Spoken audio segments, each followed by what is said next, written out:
Hello there, fellow truth seekers. This is Doug coming to you once again on this here Shabbat. A little late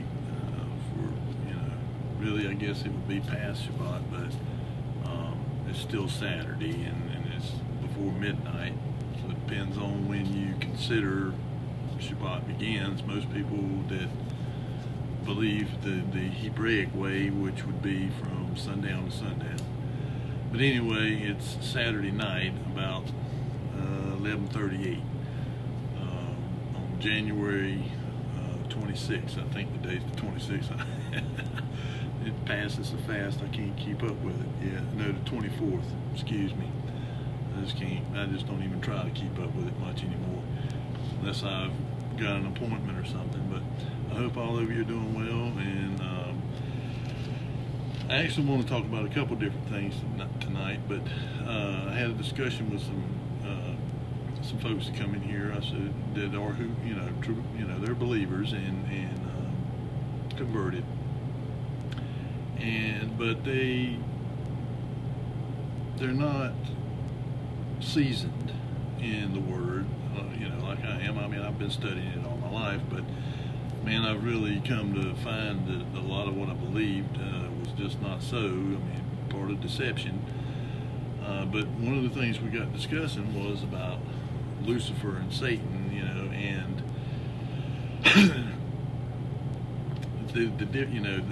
everybody believes Lucifer and Satan is the same entity, and they're not. And I'm going to read to you the description of both of them. One from the book of Isaiah, chapter 14, I think it's starting at verse 23. Or, let's see, where does it start at?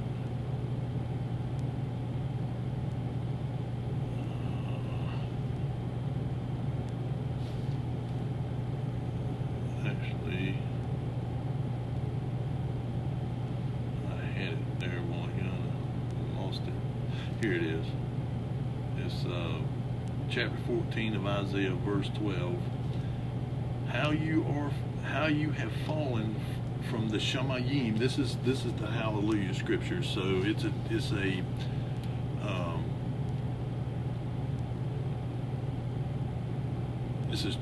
a true name Bible. I mean, it has it in the actual Hebrew, the names and the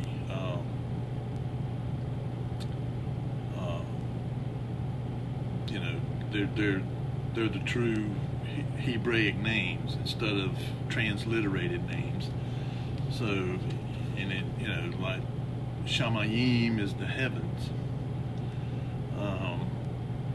but it says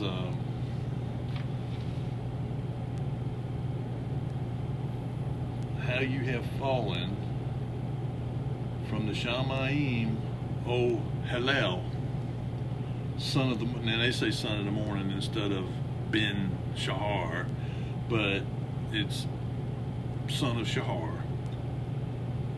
You have been cut down to the ground, you who laid low the Gentiles, for you have said in your heart.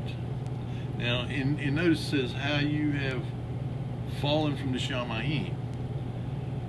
It says, for you have said in your heart, let me go up to the Shamayim. Let me go up to the Shamayim.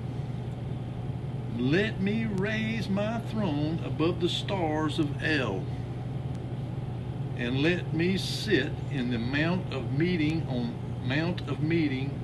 the sides of the north. Now that mount of the meetings, that's where Yahuwah has a throne on there, and he sits on that throne. It's in the center of the world. Polaris, the North Star, is right up above it.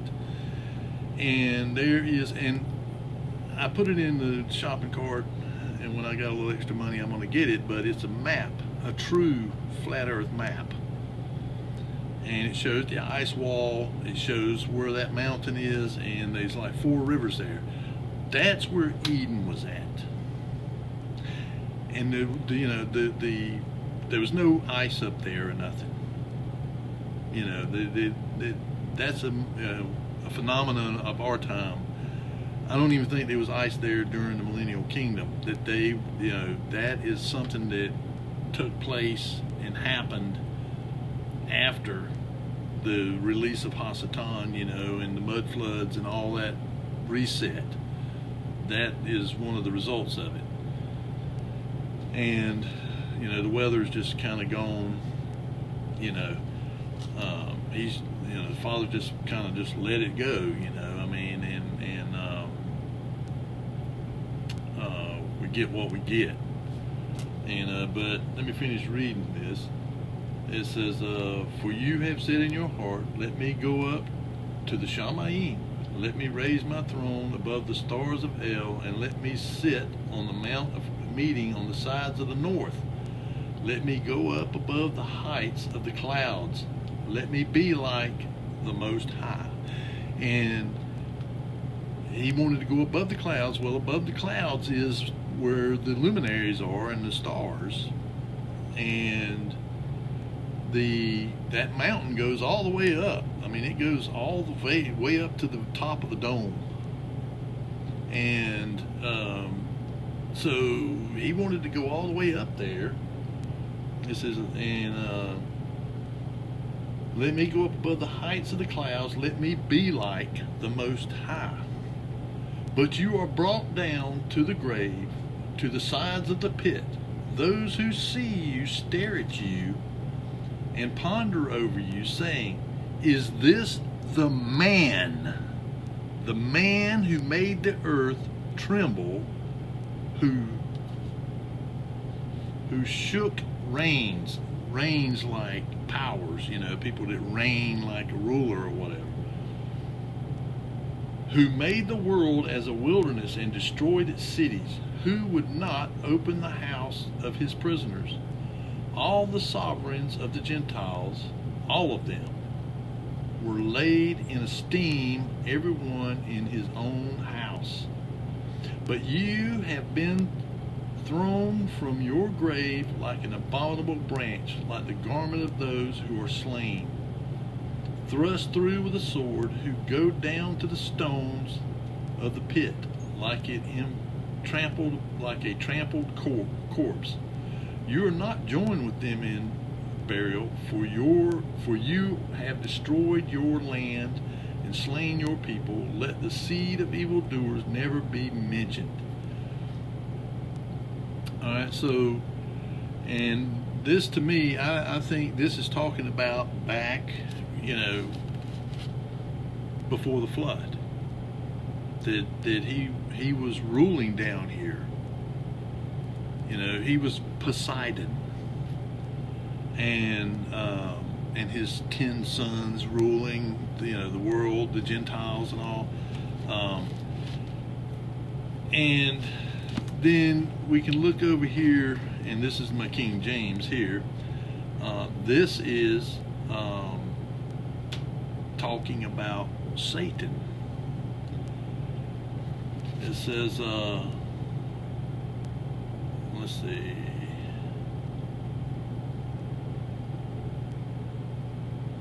And it calls him the king of Tyrus. It says, Son of man, take up a lamentation upon the king of Tyrus, and say unto him, Thus saith the Adon Elohim, Thou sealest up the sum, full of wisdom and perfect in beauty. Thou hast been in Eden, the garden of Elohim. Every precious stone was thy covering, the sardius, topaz, and the diamond, and beryl, onyx, jasper, the sapphire, the emerald, and the carbuncle, and gold. The workmanship of thy tabrets and of thy pipes was prepared in thee in the day that thou wast created. Thou art the anointed cherub that covereth, and I have set thee so. Thou was upon the holy mountain of Elohim. Thou hast walked up and down in the midst of the stones of fire. Thou was perfect in thy ways from the day that thou was created till iniquity was found in thee. By the multitude of thy merchandise, and it goes on. This king of Tyre was not an actual man king. It's just like when you look at Daniel when he was waiting on Gabriel to come to him and give him an answer to his prayer. And for 21 days he prayed and fasted. And then Gabriel came to him and he said that he had been contending with the prince of Persia. Well, you don't really think he was contending with a man prince. No, he was contending with one of these fallen ones that is over these countries. That at the Tower of Babel, whenever the languages was confounded and the people were taken in place where they were supposed to be, they were given 70 gods, lowercase g, to rule over them. Okay. And of course, Yahweh took Abraham out of Chaldea over there in that same area. I mean, because when Abraham was alive, Nimrod was alive. Of course, Nimrod was older than Abraham. He was the age of like Abraham's father, Nahor. So he assigned these 70 Elohims over all these other countries, and then he took this one man and made a country for himself. And so this king of Tyre is like Hasatan, the Satan, the main Satan. And he's describing him, and he was over Tyre. That was the empire that he was over, because the Tyre was, I believe, the Phoenicians. It was a seafaring people that lived there off the coast of Lebanon. They lived on an island there, or their kingdom was their main place was there, and they were all over the world. I mean, they found Phoenician writing here in the United States. And it's the same with the Romans. They were all over the world. And I've been reading Ezekiel 38. I read it tonight again. I mean, I've read it many times. And I was trying to, the Gog-Magog war. Excuse me. And I got to thinking, again, about this Gunnar Heinzen, the German economist, economics professor. But he was multidisciplinary. One of his main fascinations was in chronology, and he's the one that pretty much. And I mean, this is not a religious man or Christian or anything like that. He's just probably an agnostic or an atheist. But he saw the problem with the archaeological record that was being presented to us by the mainstream archaeologists. And it did not match what we see. What is actually there. I mean, it's like I talked about before. If this is the first century and this is the second and the third, then relics from the second century and the third century and preceding centuries are going to be on top of the first century. But that is not what they find. Everything from the first century to the 9th century is all on the same plane. And, like I've said about the year 536, which is supposed to have been the worst year ever recorded, 18 months of famine, plagues, earthquakes, volcanoes, all this stuff. And he said that all of those events happened in the first century. Just like the recording about the Mount Vesuvius erupting in 69 AD. The first recording of a volcano erupting ever. You can go look through all kinds of ancient writings and everything else, and there is no mention of a volcano erupting in any other text anywhere. That's the first mention of it, as far as I'm able to determine. and they were going off all over the world. You can see these volcanoes everywhere. I mean, they, you know, like I was traveling to out west, and I went across the Continental Divide, and they were stopped at this place. It was like a state park or something like that. I don't know if it was a national park. It might have been, but they had a visitor center there, and a little store and a restaurant and all that stuff. And there was, you know, this volcano there called the Bandera volcano, and I went up to the top of it and looked down in the cone and all that stuff.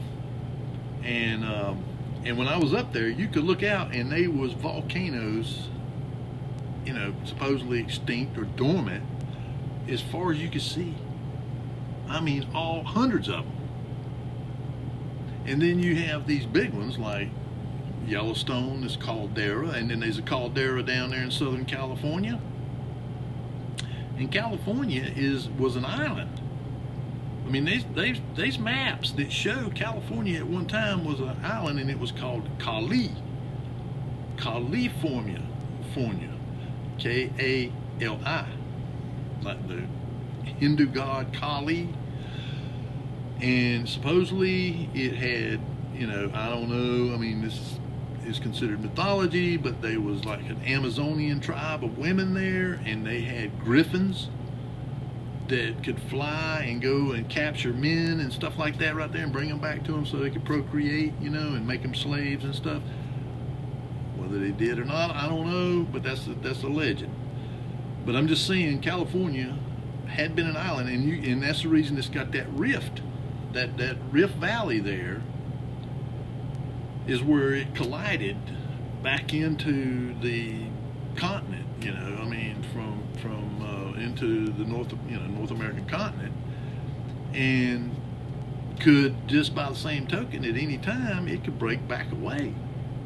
In fact, in where that rift is down in there's a big caldera down there too, and it's in a big valley. There's a big valley there, this, you know, highly productive valley as far as food, because it's real rich, mineral rich soil, real deep topsoil and all. But it's been subsiding, where they have been pumping the water out of it. The aquifer has collapsed, or is collapsing, in the process of collapsing. It's not recharging as fast as they're taking it out of it, so it's beginning to subside. Well, they said, and then from time to time it swells, and then subsides and it swells. Well, it could either be from them taking the water out of there, or it could be because of that caldera that it's sitting on top of. It's sitting on top of it, and then the Cascade rain, along the that mountain chain there in California, the Sierras. There's volcanoes all along it, and then all up along the, you know, what they call the Ring of Fire, all the way around the Pacific, basically. I mean, there's volcanoes all around it.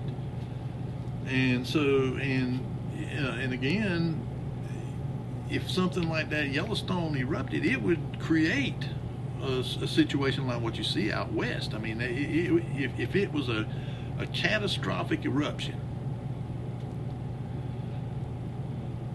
I mean, it would leave that kind of devastation that you know out there. I mean, would, you know, like there at the Petrified Forest. I mean, these trees. I mean, everywhere that are, you know, like stone. I mean, they're just all over the place. Huge ones. I walked on them. You know, you could walk on these things. I mean, they're just gigantic, and just, you know, stuff all over the place out there out west. I mean, it's just, you know, amazing, and that would play right into it.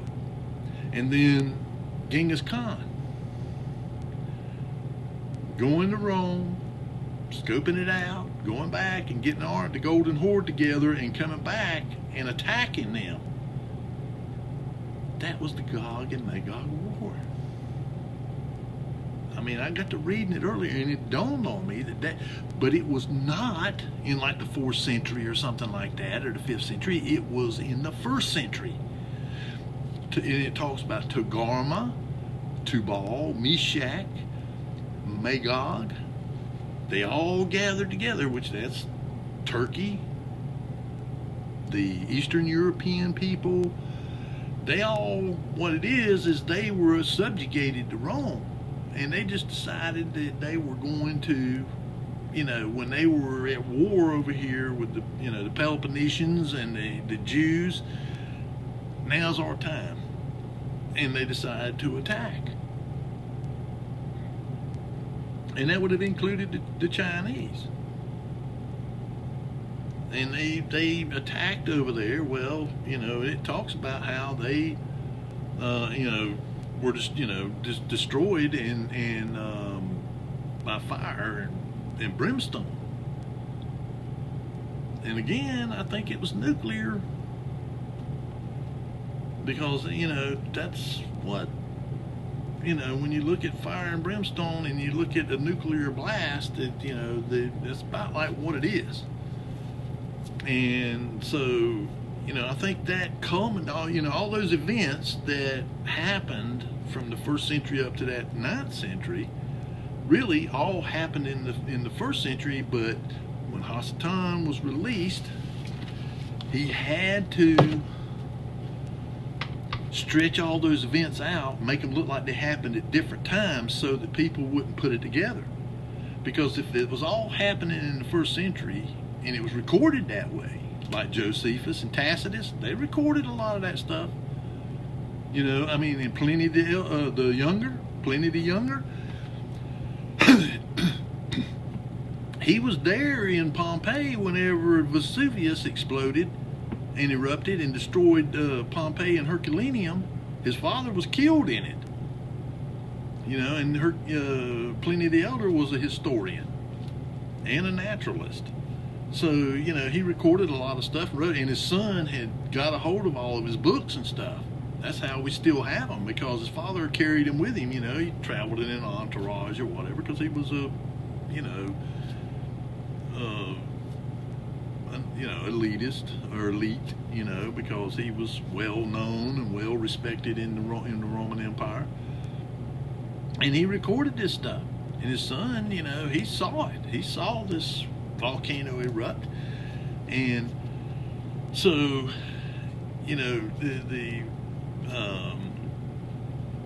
and of course, the Hasatan is and his minions and all, they're behind it. Now, the other thing I wanted to get to was, and I've been pondering on this, the 10 toes of the image that Daniel, the statue that Daniel gave Nebuchadnezzar the interpretation of what it meant, told him what his dream was, and then what it meant in Daniel chapter 2. And he talked about the head of gold and the breast and arms of silver and the stomach and thighs of bronze and the 2 legs of iron and 2 feet of iron mixed with miry clay. Well, I believe that the 2 legs, the Roman Empire, 2 halves of it, it was like, it was so big, the empire was so big that half of it they had a co-regency. It had 2 rulers, one over in the eastern part and one over in the western part. And because it became unmanageable. And so that ended at the destruction of Jerusalem and the tribulation. That was what happened. Then you had your millennial kingdom, and then Hasatan being released in our time, or our timeline now, or epoch or era. And it's funny how all this stuff is culminating at the same time. We're coming to our 250th year. And I've talked about how that Satan may have been released earlier, and he was able to go and get all of his stuff in order that he wanted to do, find the people he wanted, and then once he had all that established, then it began. The little season. And so if if it was 1,000 years of the millennium, and that would, and you broke that up into 4 seasons, 250 years each. So this little season, 250 years roughly, and then where that guy on that Tartaria and Bible research channel was talking about how he calculated the timeline going from the time of, from Adam's creation to now. We're in 6995, and 2030 would be 60, or would be year 7,000 roughly. It could be off a year or whatever, but I mean, it could even be off 5 or 10 years, but there's no, but it seems to me that it's funny how all of this, and 2030 has been this significant number that they, the World Economic Forum, the United Nations, all these globalist entities have all been talking about 2030, Agenda 2030. And now we're coming to our 250th year, and a cat wanting to jump up here now. Mama Olive, say hi, Mama. She's our mouser, and she is a champion mouser, man. She's good. But so we're coming to this, and now we have Trump. He's basically, I'm going to have Greenland. And if you look at the regular Mercator map of the world, and you see Greenland, Canada, Russia, Magog, all around here, and these 10 toes, I kind of tried to because if you listen to Trump, what he's been saying about sovereign nations, everybody having their sovereignty, instead of this globalist world order of one size fits all under the United Nations basically ruling the world. That no, but what you're going to have now, and this is where I believe that that's kind of the next step, or what's happening right now, is what they call spheres of interest, or spheres of interest. The 10 toes, and I just kind of roughly done this, the 2 feet. But you can see where I made this little thing here. It's kind of crappy, my handwriting is a wonder to behold. But I put on one foot China, Russia, India, Africa, and Turkey, and then on the other one, the USA, Canada, and Mexico, Europe, Australia, Middle East, and South America. 10 regions, 10 spheres of influence. In other words, they have the influence in their sphere: cultural, religious, philosophical. Each one of these kind of has their own sphere of influence that they maintain control over, because they're the dominant power in that sphere of influence. And I've seen charts before that showed how supposedly that they'd already divided the earth up into 10 regions, and that could be what this is Trump is fulfilling. But now I want to read this. This is from Daniel chapter 8. Daniel is a remarkable book, and I can tell you, when you listen to this, if it don't sound like Donald Trump, I don't know what does.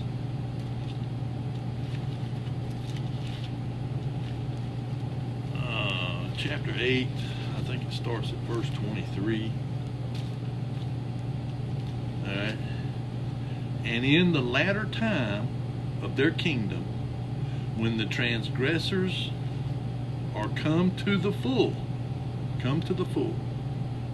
I mean, that means transgression in the world is come to its fullness. In the latter time,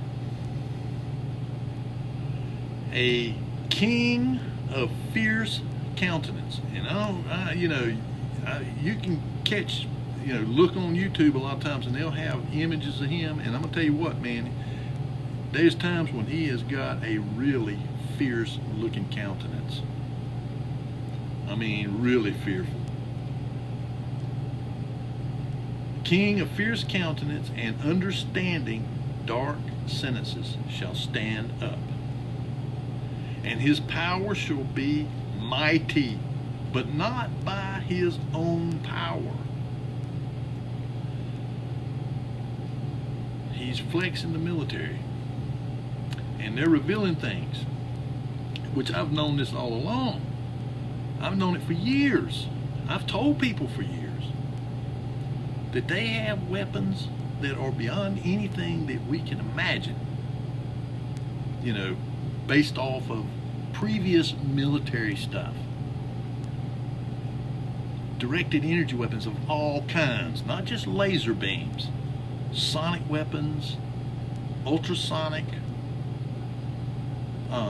things that can, go into your mind and scan your mind and know what you're thinking. Weather weapons, and who knows what else. Plus these laser beams, and they say they're scaling them up. No, they already have scaled them up. They just demonstrated one of these weapons down there in Venezuela, and some of them people that survived it said that it was the most incredible thing that they had ever seen. That these 20 soldiers said that 20 soldiers killed 300 Cubans that were there. They were Cuban special forces that were there protecting Maduro. And they were inside of a fortress. And Maduro had a bunker there. And it happened so fast that they didn't have time to respond. They used some kind of weapon to knock out all the power, all the radar systems, all of the sonar, everything. Shut it down. They went in, killed these 300 men, and he said right before they got there, a drone hit them with this sonic weapon, and that they started bleeding out of their nose, out of their eyes, throwing up profusely, and they could not get up off the ground. And so, power, and he's been coming out, and Pete Hegseth, the Secretary of War, you notice how they changed it from the Department of Defense to the Department of War. And it talks about, I think it may talk about in here too, about how, he worships the God of forces. But it says here, and his power shall be mighty, but not by his own power. In other words, he ain't got like supernatural power. But he has control over tremendous power. And I mean, he went to the World Economic Forum over there in Davos, over in Europe over there, and he basically told them how it is. I mean, and they're kind of telling the whole world how it is. He come out and he says, we got stuff, we got weapons that people can't imagine. And they've had it. Just like these NGADs, these F-47s, they've had them things for years. They don't have tail stabilizers, none of that stuff on them. I mean, they're just flat pretty much. I mean, they remind me of something like out of, Buck Rogers in the 25th century. They had them flying wing-like things. Well, that's kind of like what they are. And of course, Hasatan has been giving them this knowledge just like before the flood. That's why I tell you the end from the beginning. if you want to know what the end's going to be like, you got to go back to the beginning. They were doing the same thing back then. They were giving them this knowledge, this technology, and you see these, you know, they're finding them now. They've been seeing them for years.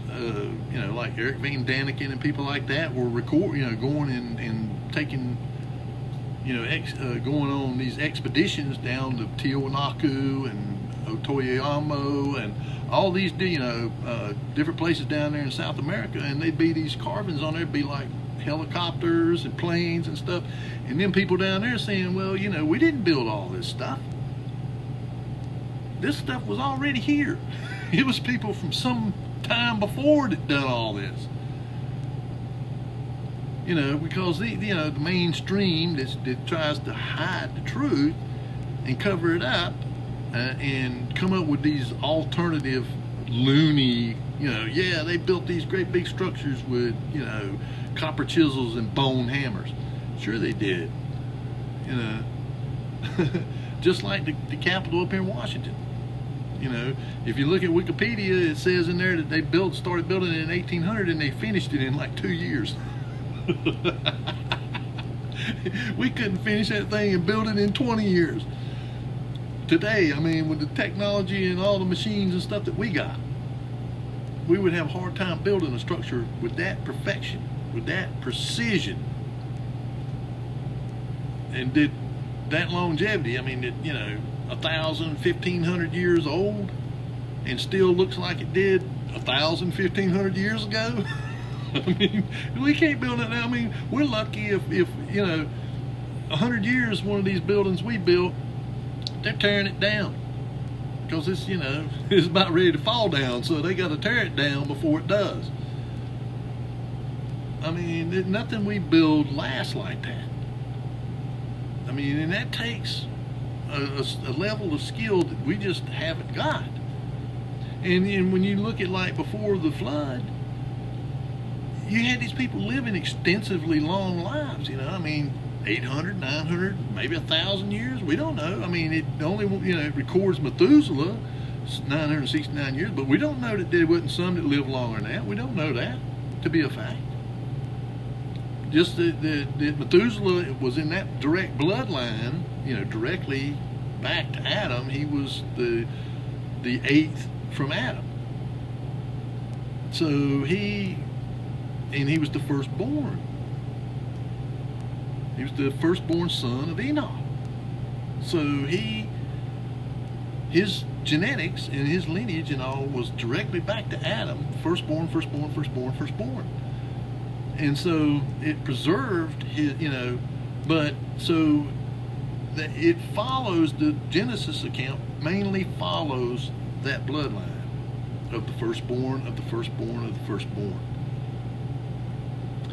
Now it does go off to the, you know, the line of Cain over there, you know, going to Nod and building the city and all that stuff, building this, you know, and he called it after his son Enoch, because he had a son named Enoch the evil, and he named it after him. Well, a lot of these people that believe it's this city that down here in southern Mexico called Tenochtitlan.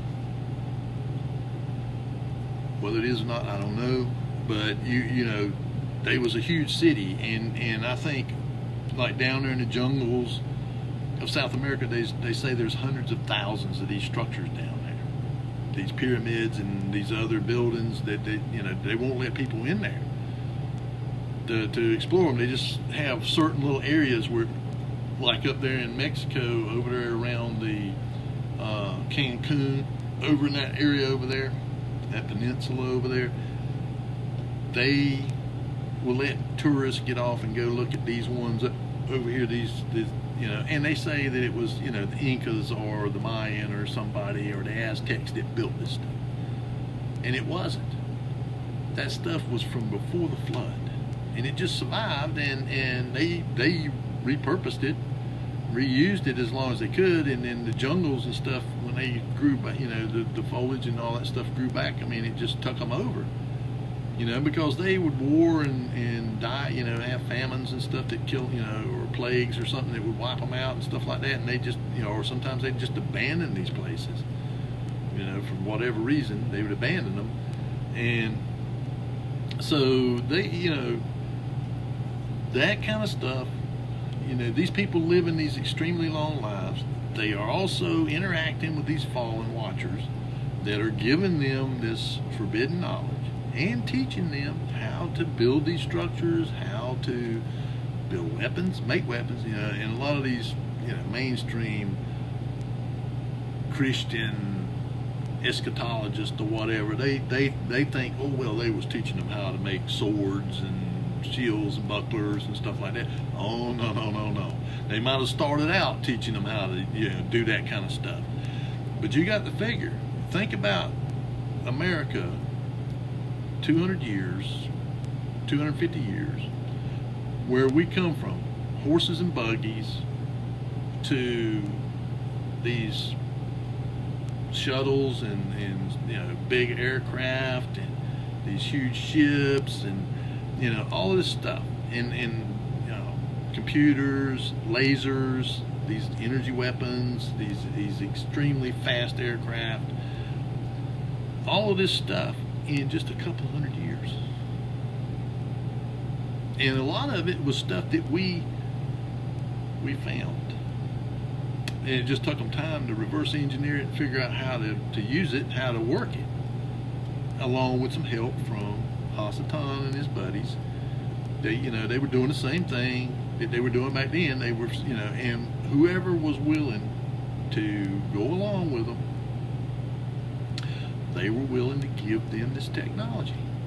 So, okay, whoever is, and we are from the Romans. I mean, from the Romans and from the Germanic peoples and from all of these people. We're a mix. So, if you want to call it a revised Roman Empire, well, it kind of is. But it ain't in Rome. It's here. And this, the word America comes from a South American tribe name. It was Americus or something like that, Meru or something like that. It means land of the plumed serpent, the dragon. And this guy that's on, he has a YouTube channel called Mud Fossil University. He is convinced that the Appalachian Mountains is a dragon that was slain. Just like over there, it's over in Africa over there somewhere, there's one over there. And now that one over there, I'm kind of believing it. Because it looks like a dragon. And there's a big fish there. I mean, a great big fish. I mean, this fish is big as a state. I mean, it's huge. Because we don't know what was here before us. We again, the religious system, they are deceiving us too. They're trying to convince us that, the world's 7,000 years old. No, it's not. Just the time that man's been here 7,000 years. This world, we don't know how long it's been here. This enclosure, this controlled system, this holodeck. We don't know how long it's been here and how many other kinds of creatures and creations have been made and put in here. We have no idea. But I know in Job 38 and 39, it talks about Leviathan, and it is a dragon. It says when it knees, smoke comes out of its nose and sparks come out of its mouth and fire. Sounds sort of like a dragon, the description of a dragon to me. And it's got plates on it that it says the plates are so tight that air can't get in between them. It's armor. And there's extra biblical text that talks about them coming up, and when they come up out of the water, they're so big that when they come up out of the water that it creates a typhoon or a tsunami. It'll go over and wash over an island, wash everybody off of it and everything else. And then there's some other creatures called deeps, because it says that the deep said unto the deep. It ain't a metaphor. These are some kind of creatures called deeps, and they can talk to each other. They can communicate. And this Leviathan, and then Behemoth was a land animal, a giant land animal, probably one of these dinosaurs, brontosaur or something, I don't know, but it was a land creature. And then you had Leviathan was a water creature, and it was a dragon. And we don't know how big they were. You know, I mean, the Japanese back in the 70s, and they had one picture. There's only one picture of it left. And they didn't take it back with them for some reason or other, because of superstition or something, I don't know. But they pulled up in their nets, their fishing nets, a dragon. But it was like a baby. Had wings, all the whole 9 yards. And it was mostly skeleton, but it still had some of the flesh on it and stuff, because it was dead. And it had, you know, stuff was eating on it or whatever. And when they pulled up their nets, they caught it, and they had it pulled up on one of them. They had like a hoist on there to hoist stuff up, and they hoisted it up, and they, you know, had it hanging on that hoist. And they took a picture of it. And you know, so they still down there. But before man was here, they was, you know, and Eden's always been here. I just believe it's at the North Pole. And I don't believe that there was ice or any of that stuff there originally. And it probably wasn't during the Millennial Kingdom. That's probably a recent phenomenon. The only ice in the world was that ice wall that keeps the oceans in. That's it. And, you know, it's amazing how once your eyes are open to this stuff, how much you begin to see. I mean, how much it all begins to make sense. That you know, this dragon, that's what Hasatan was. But they can alter their appearance. They can be whatever they want to be. Because in this world, you can, it's like a holodeck, a simulation. You can simulate whatever you want to, and you know, and you can be in it. You know, if you know how. You know, I mean, and these higher powers, they know how. We don't. We're at our, you know, we're like little children, little toddlers or something.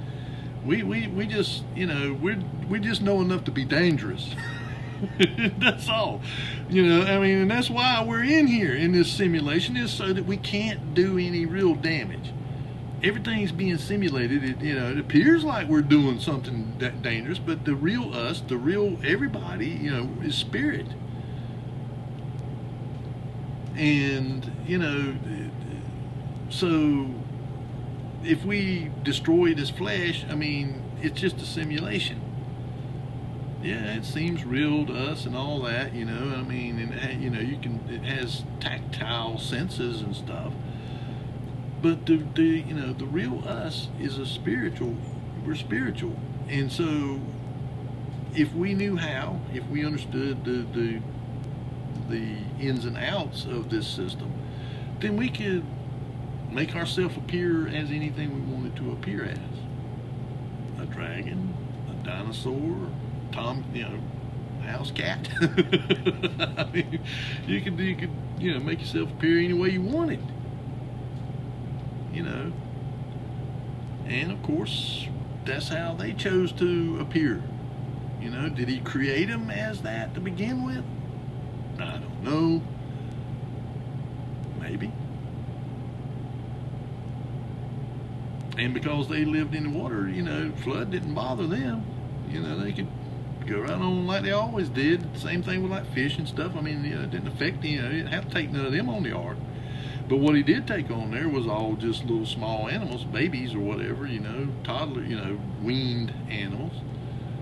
He didn't take full-size animals and stuff. He just took little, you know, a pair of you know, kittens, a pair of cubs, a pair of, you know, calves.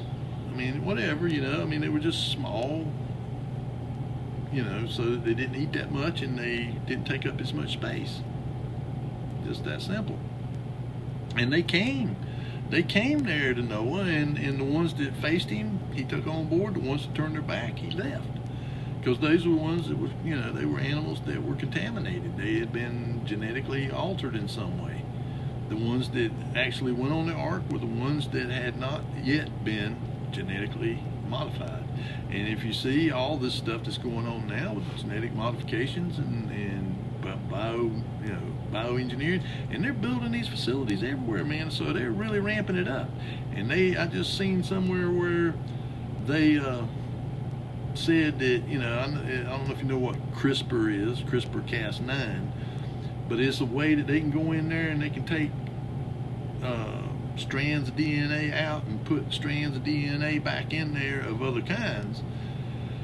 Well, they got something even more advanced than that now that they've come out with. And that probably has to do with this stuff about extending people's lives, making them immortal, basically, or making them believe that they're going to live forever. Because that's part of Satan's allure to them, to these people. They want immortality, just like those Nephilim, offspring of the Watchers. They, in the Book of Enoch says they wanted immortality, and the Father says, nope, you're going to have 500 years, and then you're going to be, killed off. You're going to kill each other off, or die in the flood, one of the two.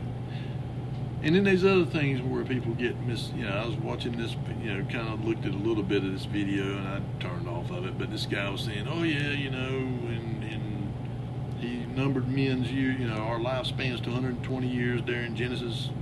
No, when he was saying, I have numbered man's days at 120 years, he was talking about when the flood was coming and going to wipe out mankind. We weren't talking about limiting their lifespan, because afterwards, people still live past 120 years. I mean, Noah's sons lived to be like in their 600s or whatever, and their sons lived to be like 200 and some. And you could say, well, today, that the outside longest most people can possibly live today is about 120 years. But that ain't what he was talking about there. He was talking about from that point to when the flood was going to come was 120 years. He numbered their days. So, because like Abraham, he lived to be like 140 years old or something like that. So, yeah. But anyway, you can see this man of fierce countenance, and he speaks, I've got it in here too, and this is a little bit different, but you get the gist of it. This is in the Hallelujah scriptures, which is not bad. It's okay. Let's see. And in the latter time of their rule, when the transgressors have filled up their measure, a sovereign, fierce of face, and skilled at intrigues, shall stand up, and his power shall be mighty, but not by his own power. And he shall destroy incredibly, and shall prosper and thrive, and destroy mighty men and the Kodesh people. Now, some people would say he's talking about the Hebrew people. But the Kodesh people, that holy people, is anybody that is spiritual Israel. It's not talking about the people, the national Hebrews. It's talking about people that are obedient and dedicated to Yahweh Elohim, the Kodesh people, holy people. Okay, and it says, because they will, at some point they're going to come after us. And through his skill he shall make deceit prosper in his hand, and hold himself to be great in his heart. Now, have you ever seen anybody as bombastic and proud of himself as Trump? Just saying. And full of intrigue. This guy, he's the art of the deal. This guy is a master at manipulating and intrigue. I mean, you just see it all the time, every day. I mean, if you just watch on YouTube or whatever, I don't ain't even on the X anymore. I got off there. That was the biggest. I mean, just too many voices, too many, just people just raging. But if you just ever just watch him and listen to what he says and does and stuff, how he plays people. I mean, how he plays the world. I mean, he's good at it. It says, and through his skill he shall make deceit prosper in his hand, and hold himself to be great in his heart, and destroy many who are at ease, and even stand against the Prince of Princes, Yahushua. Yet without hand he shall be broken. And what was said in the vision, this is in his vision, but you can see, I mean, that he fits the bill. Fierce countenance, and he's destroying people, destroying nations. The European Union, I mean, he's just hammered them. I mean, they are collapsing. Of course, a lot of it's by their own doing. But he's taking, he sees their weakness, and they've been so dependent on us for their defense. They've been so dependent on America for their defense that they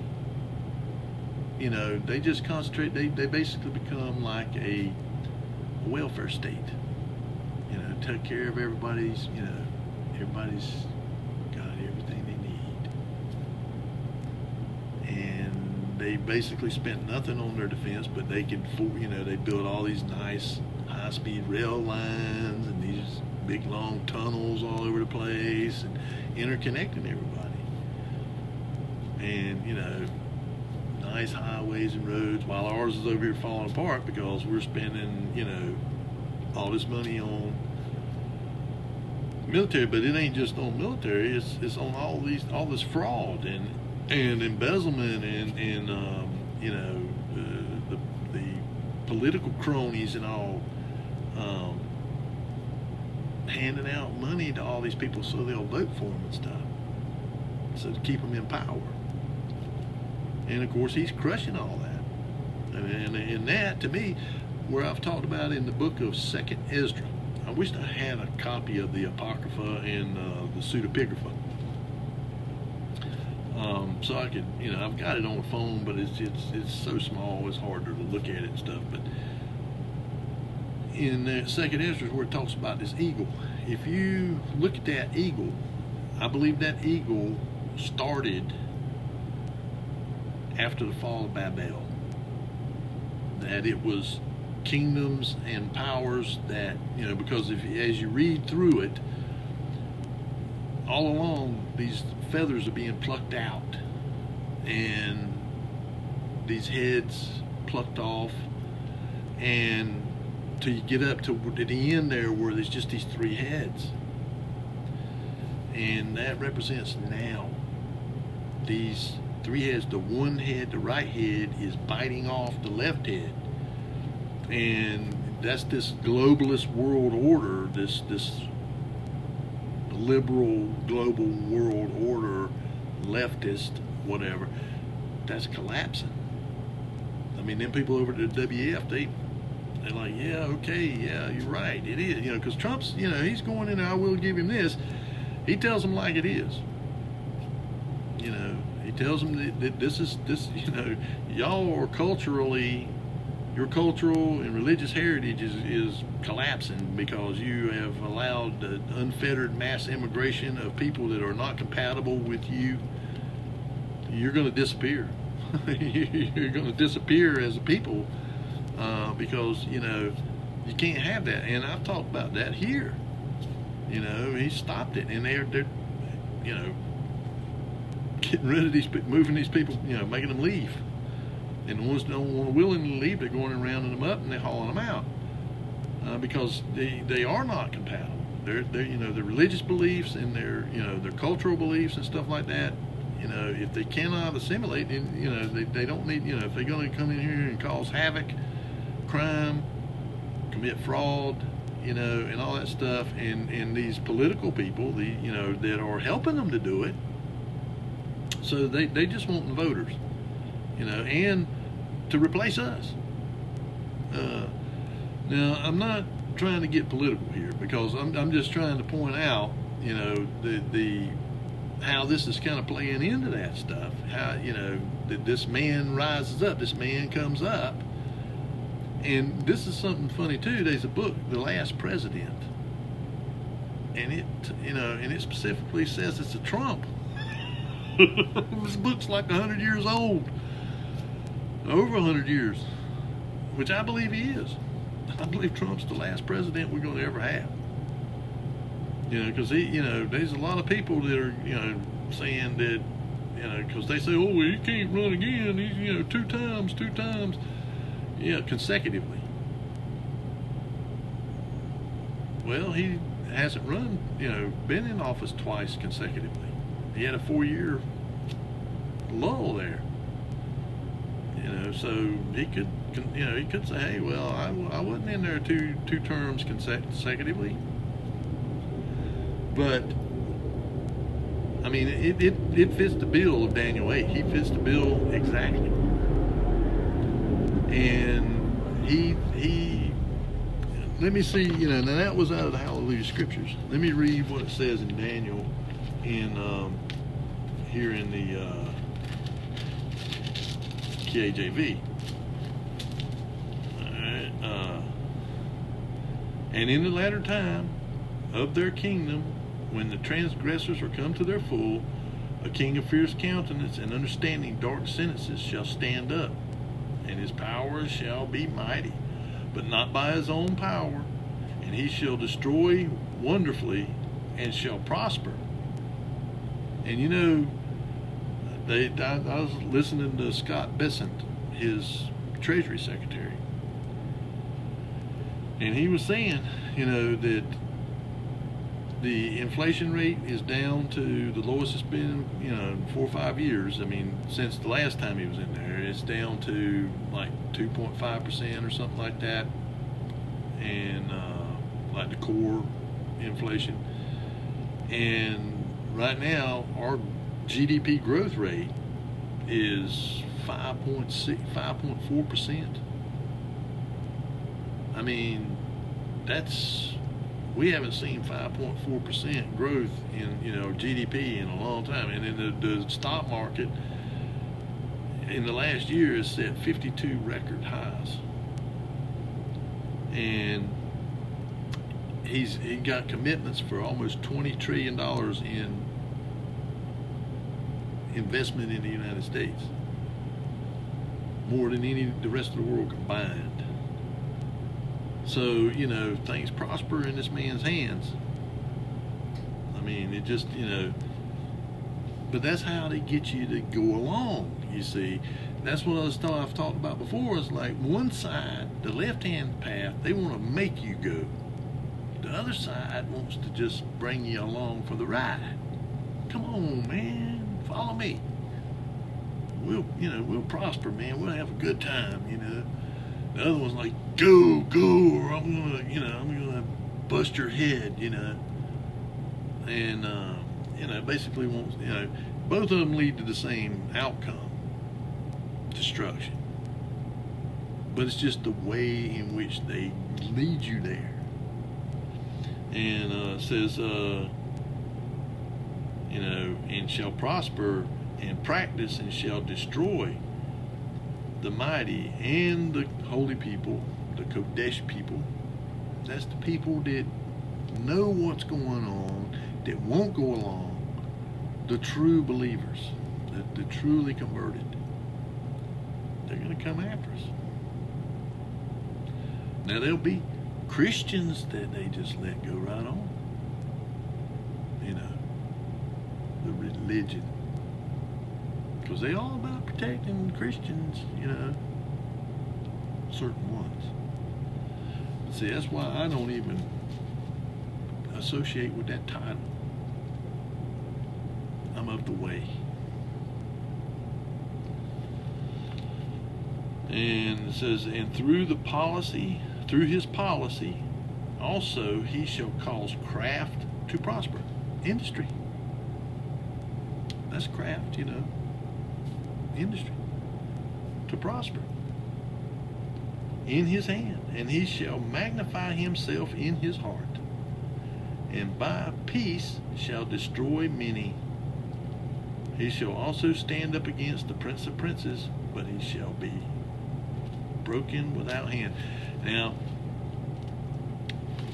he created this peace board of peace. And he's already got 35 people that's done signed up. Basically, he's doing away with the United Nations. He's done took us out of like 65 of their organizations, their you know, that are as corrupt as you can get. I mean, I've said for a long time we need to be out of the United Nations, that they're globalist and they are as corrupt as the day is long. You know, they're not, you know, their original supposed intention was to help foster peace, but it ain't. It's to help enslave us. And of course this system's coming, it's going to do the same thing, just a different way. But he got out of, you know, and he just officially today, I think, or yesterday, took us out of the World Health Organization. We're no longer in it, and they're as corrupt as the day is long. You know, all this COVID stuff, how they pushed all that stuff and protected, you know, the Chinese, where this stuff come out of that lab over there, these parasites. There wasn't no virus, man. There is no viruses. It's parasites, microscopic little tiny parasites that you can breathe. I mean, they can disperse them in the air, and you can breathe them, and that's why they didn't want nobody having the ivermectin or fenbendazole or menbendazole or hydroxychloroquine. Those are all anti-parasitic medicines.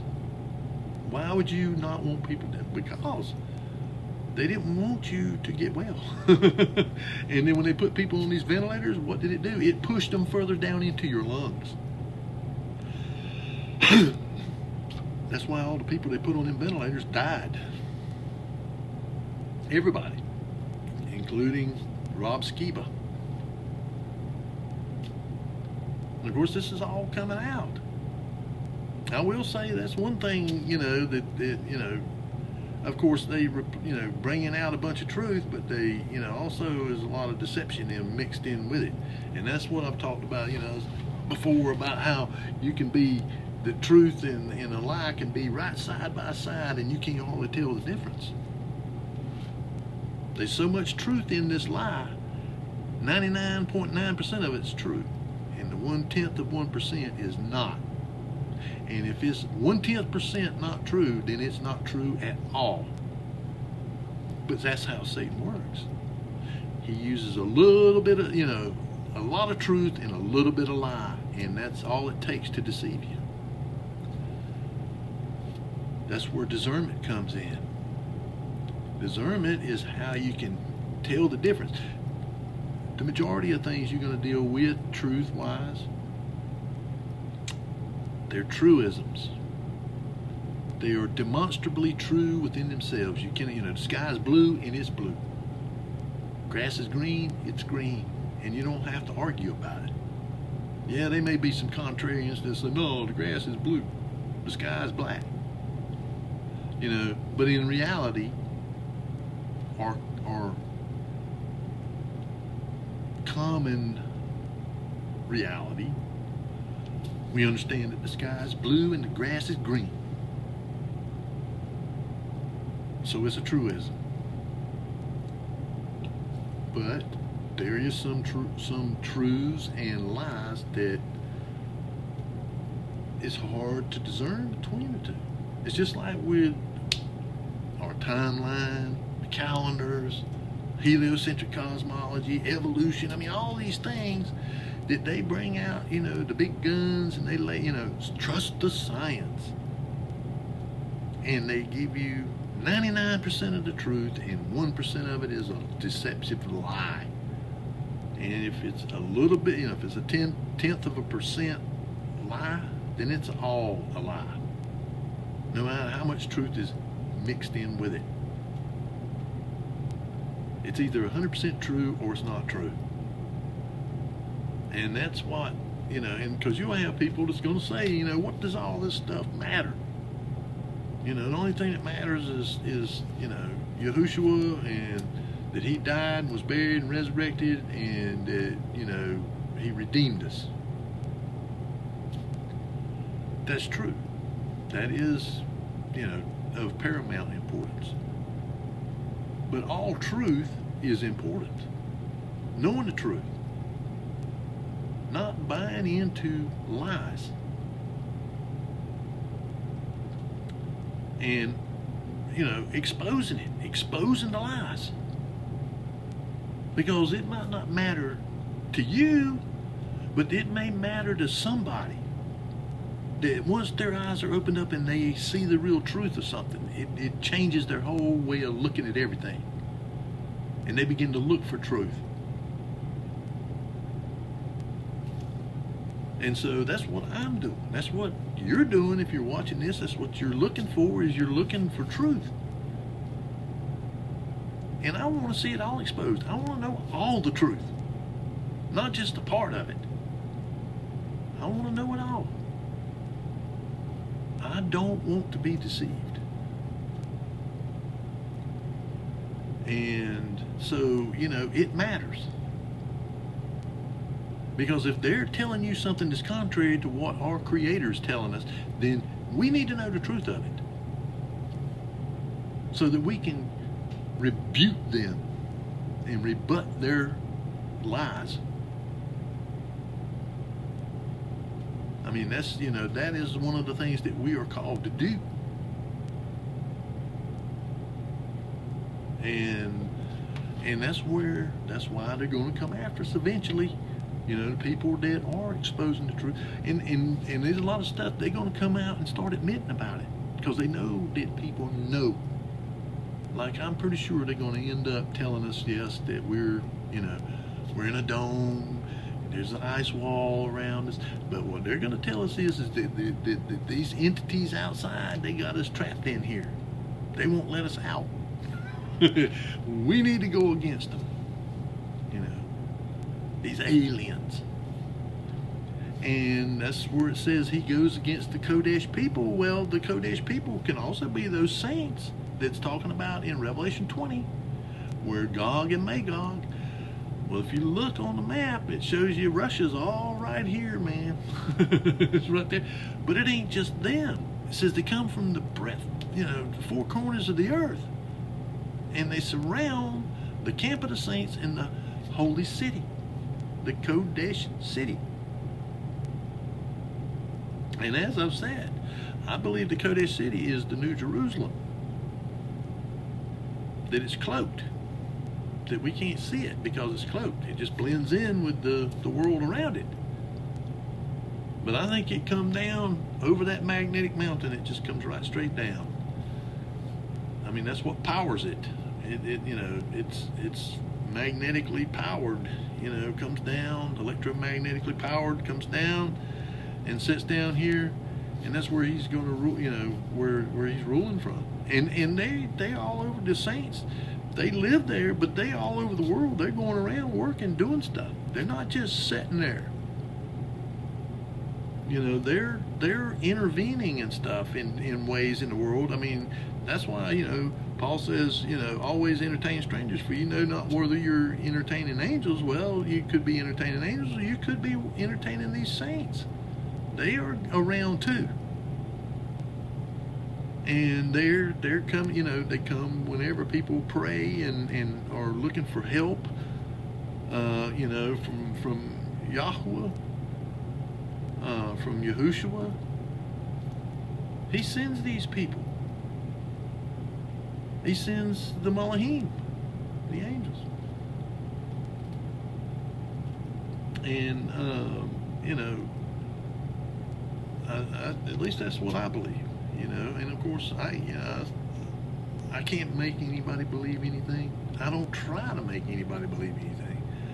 I just try to present the evidence, you know, the scriptures, what it says, and then to tie it into what we can actually see with our own eyes. And the evidence, the mounting evidence that we have, that we have really been deceived. We've really been duped. You know, and it's because they, from day one, they have, you know, through the educational system stuff, they've tried to destroy our ability to critically think. To think other than, you know, outside of their concocted, you know, reality. And so, you know, I just I still can't get over it that all my life I've believed these lies. You know, I mean not necessarily that the way things happened was wrong. Just when it happened, the time, and how, you know, these powers that be, and they, you know, and the thing is what you'll have in all this stuff that's going on, like with Trump and all them, the people that's been pushing all this stuff, like these families that you don't never hear about. The ones that you can't find anything about them past a certain time, like the early 1700s, around in there, late 16, early 1700s. You can't find anything about these people. Anything, nothing. It's like they just, and it makes you wonder: are they these fallen ones?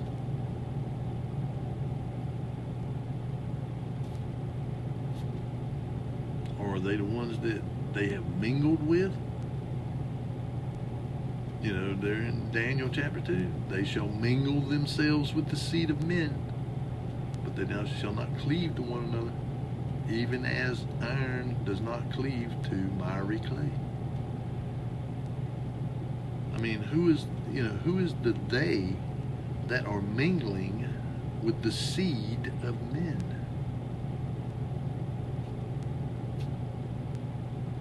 It's obviously not men. Something else.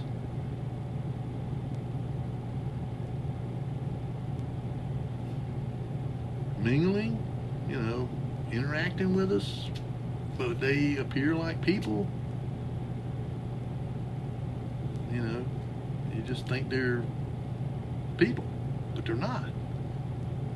They're these entities that were released. Because I think all of them were bound. But, you know, Hasatan was the main one. He was, you know, the Hasatan, the Satan,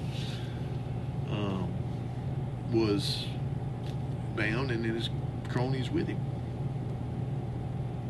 And they were ones that were bound back during the Watchers. They were bound back during the time of Enoch for so many generations, and so they were probably released at the same time. You know, the Watchers and them. To go back out and, you know, do the same thing they did back then. Started giving us this forbidden knowledge, and they've just really given us what was already here. Nothing new under the sun. I mean, they were just, you know, revealing it back to us, showing us back again. You know, when we was ready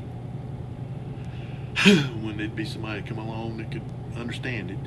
And, you know, like a Tesla or an Einstein or, you know, Edison or, you know, Pascal or Newton or somebody that could grasp some of this stuff, you know, then they would, you know, reveal it to them. And they've been doing it all along. And of course, now we're to that point where they, and it, you know, it could be that, like I said before, about how they go to these sites whenever anybody discovers some kind of new archaeological find that is obviously from a more advanced civilization, and usually involves giants. I mean, because if you look at a lot of these big structures, you know, all around the world, these cathedrals and other structures, man, they got doors on them that are like 20 or 30, 40 feet tall. So you know, oh, that was just an architectural choice, you know, we just chose to put these big doors on here that a little kid couldn't open. You know, if you had to go outside, you know, or go get in a hurry, oh yeah, this little toddler's gonna push this door open, yeah, right? You're gonna have a hard time opening this door. Even though they're, you know, balanced and, you know, real easy for something that big, but you can see these people standing there like that next to these great big huge doors. Yeah, right, them doors, you know, and these steps that you can barely, I mean, that a normal human being cannot hardly get up on. You'd have to climb up onto these steps, you know, I mean, like take your arms and, you know, hump yourself up onto the step, and they're going up the side of a hill or a mountain or something, you know, I mean, really, you made those stairs, humans made those stairs for us little humans? That could be that there was a point in time when humans were bigger than what we are now. You know, because I've heard that, you know, that maybe in some of these extra biblical texts we're talking about, like that Adam was big. He was like 20 feet tall or 25 feet tall or something. I don't know. And I've heard that it was said that Abraham was not a little tiny guy. He was like 7 or 8 feet tall. He was big. So, and then now, these pictures, this guy, I was watching this one video, and he said they used some type of method that they can use to determine from the sepal of a picture whether it's been doctored or anything. And he said none of these pictures have been doctored. They are original pictures, and they were from before the 1840s and 50s, and they were these giants that were 20, 25 feet tall, and they were standing there with regular people, just regular our size people, and the people acted like it wasn't nothing to it. They came out of the Millennium Kingdom. And they were probably the ones that helped build a lot of those great big structures. And when they built them to accommodate themselves too. Of course, you know, it's speculation.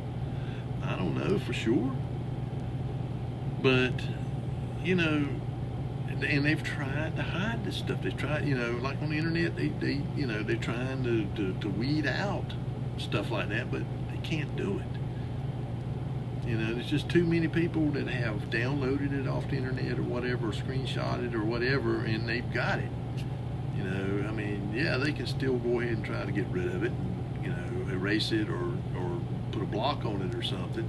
And that's mainly what they do. They can't get it off there. The amount of databases and stuff that there are out there in the world is just too many, millions of them. And so all they can do is just block it. You know, they just, you know, when you go to search for it or something, it just says doesn't exist, or, you know, 401 error or whatever, you know, that comes up on there when you don't find something. So, you know I'm kind of fixated on this subject, but it's fascinating to me. I mean, you know, when I think about how long I went, you know, but I can say honestly, I was telling them young ladies the other night that, you know, because how long, you know, I said, my awakening began in the late 90s when I began to realize that Sunday wasn't the Sabbath, and about the holidays and stuff. I said that was sort of the beginning of my awakening to the truth, and my search for truth, because it kind of triggered. Once I realized that, I was like, well, what else is it that I don't know? What? That's when I began to earnestly say, Father, reveal the truth to me. Don't let me be deceived. See, and that's where he says, for those who have the love of the truth. He says, because they did not have a love of the truth, for this cause they're given over to a strong delusion to believe a lie. That's these people that absolutely refuse to accept the truth. I had a guy come in up there at the shop yesterday, and I didn't argue with him or nothing, I'm not going to waste my time trying to convince these people. He's one of them that's been turned over to the delusion. Oh, I just believe Genesis is a parable, or metaphor. That the earth is billions of years old, and that he just didn't, they didn't understand what DNA was, and oh yeah, they did,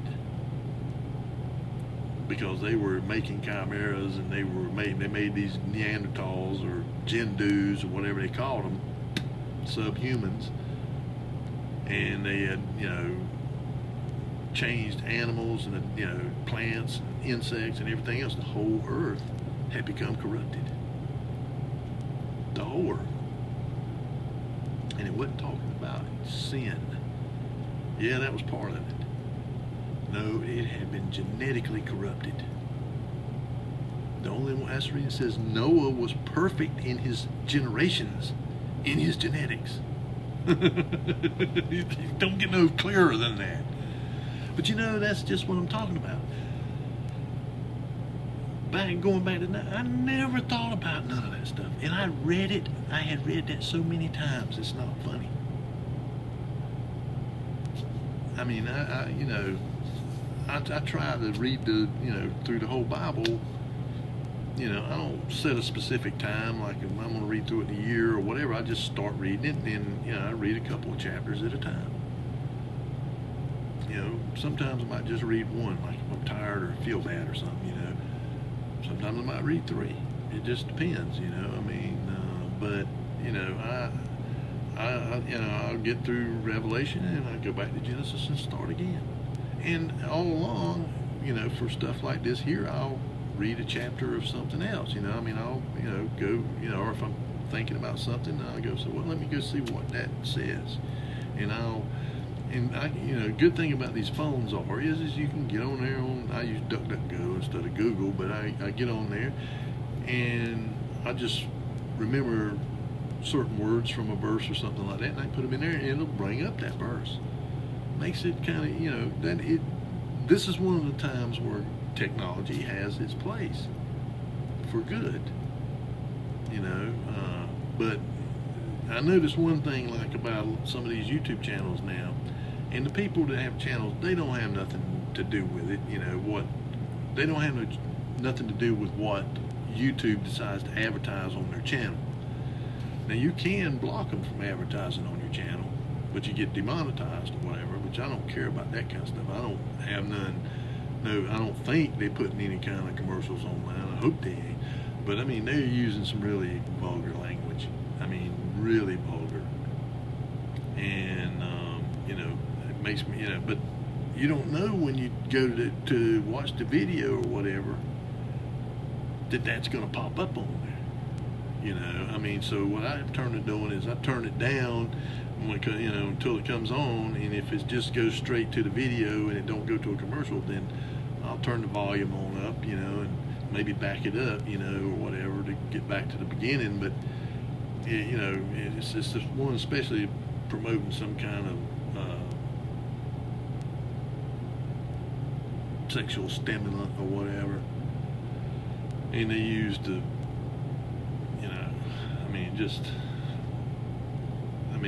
I'm like, man, I can't believe it. I cannot believe.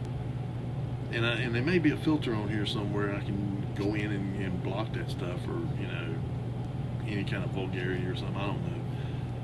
Of course, a lot of times they don't want you to do that. They don't want you to have that ability to block anything that's that vulgar or wicked. But anyway, enough.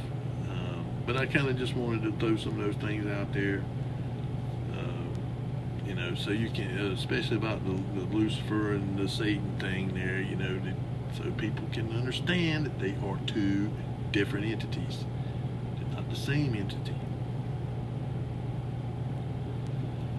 And, the one, he is the covering cherub. Doesn't say that about Lucifer. It just says, how you have fallen from the Shamayim. And, and then when you go on to read, it says, he says in his heart, I will ascend. And then it says, he's a man.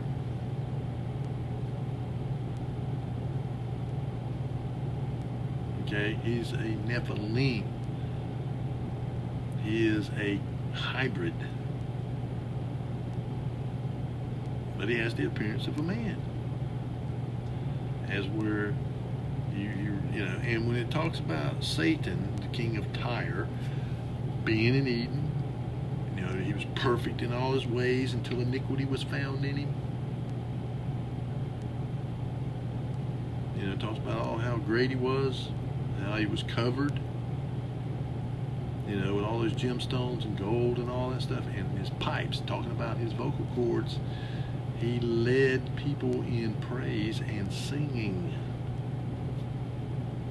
before the Most High. He was allowed to go up onto the mountain of the congregation. He was allowed to go through the stones of fire. And when you read in Enoch, he talks about these stones of fire and all this stuff, volcanoes or whatever, I don't know, but that he, was walking through them. And I think in the book of Adam and Eve, it talks about how he says, I was, created from the stones of fire or whatever, and you were made from the mud, the dirt. Talking about Adam, he was nothing but dirt. But he was told to go and bow down before Adam, and he wouldn't do it. He refused. But that wasn't his original sin. That was just, I guess it was I think his original sin was, before man was here. I think it was the previous world. I believe there was, that's another thing I've become convinced of, that there was a world here before. And we don't know how many worlds have been here before that. We don't know whenever Yahweh Elohim is talking to Job in Job 38:39, and he tells him, where were you when I laid the foundation of the earth and I drawed the line upon it?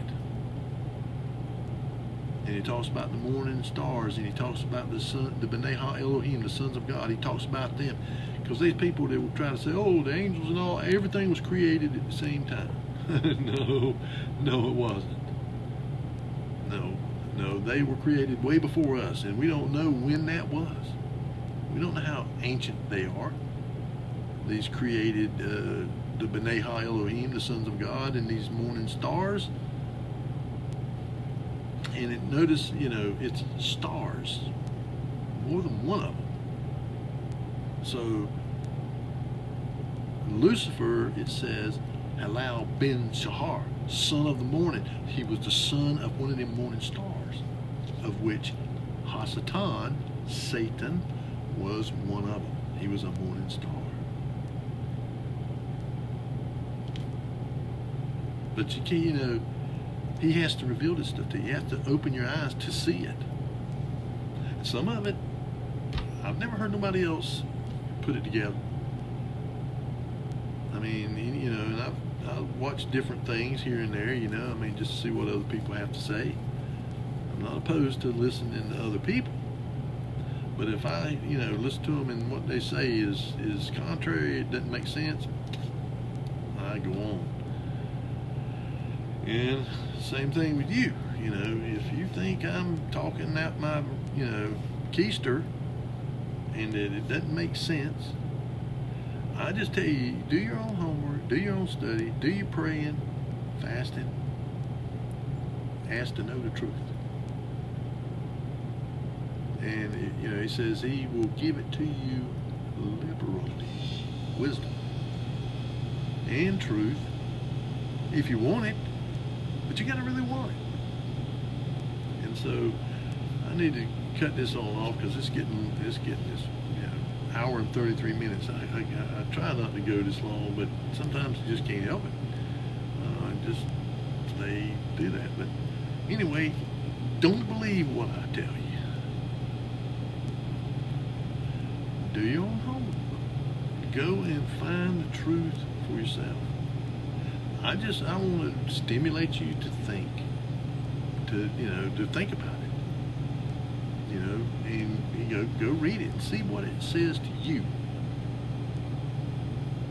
And as I told them young ladies, one woman's, it was a mother and daughter, but to me they're both younger than me, so young ladies. But I told them, I said, the scriptures is sort of like an onion. It's layers, and you can read a scripture, and it can, when you first start out as a new believer, it can mean one thing to you. But as you mature and you read it, it can begin to mean something else. And as you get older, more. It has depth to it. And it can be all of it. It can mean all of it. But the way that you perceive it as you grow in wisdom can be different. It can still mean what it did to you when you first read it, but it can have deeper meanings as you go along. And so, again, I've been reading it most of my, I kind of learned to read from the Bible. And so I've been reading it all my life. I'm 63 years old. And so, I keep getting more and more, as time goes on, I get more and more depth out of it. Because this is all deep stuff. This is not, Believer 101. This is like 601 or something, this is the deep stuff. But we need to understand it, to understand where we're at and why things are progressing the way they are, and how we need to be prepared for what's coming. And it's not what man's gonna do. That doesn't, they're gonna do what they're gonna do. People who are humans are gonna do what they're gonna do. No, I'm talking about the great white throne of judgment. That's next. That's the next stop. And the beginning of the 8th day. That's where we're at. The beginning of eternity for some, and the end for others. I had to get this across to them too, that there's no eternal burning hell. That's something made up by the Catholics or somebody. I don't know, but it ain't. In Ecclesiastes, it makes it clear when you die, you're dead. You don't know nothing. And at the final judgment, Christ made it clear, fear that which can destroy both the body and the soul. The death of your soul. The soul that sinneth shall surely die. That's simple. And that's what we're coming up to. And I pray sincerely for you and for me, that we be accounted worthy to stand before the Son of Man.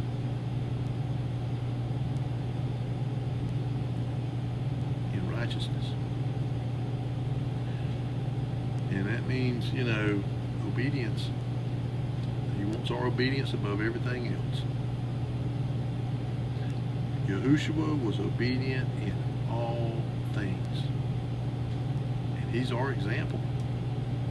If you want to know how to live for Elohim, follow Elohim's ways, then follow Christ, Yahushua HaMashiach. Follow him, and you will fulfill, you will be walking in the ways of Elohim. And so with that, I'm going to call it a night. I love you folks. I hope you all be blessed. And I'll see you, when I can get back on here. I'm not going to say on the next Shabbat because I don't never know. Sometimes here lately I got so many on here, I kind of just have to feel led to get on here and do this. I kind of felt led tonight about the Satan and Lucifer thing. I felt like I needed to reiterate that and to read from both of them and let you compare them and see it's two totally different entities, not the same entity. And so with that, I'm going to see you. Yahweh House.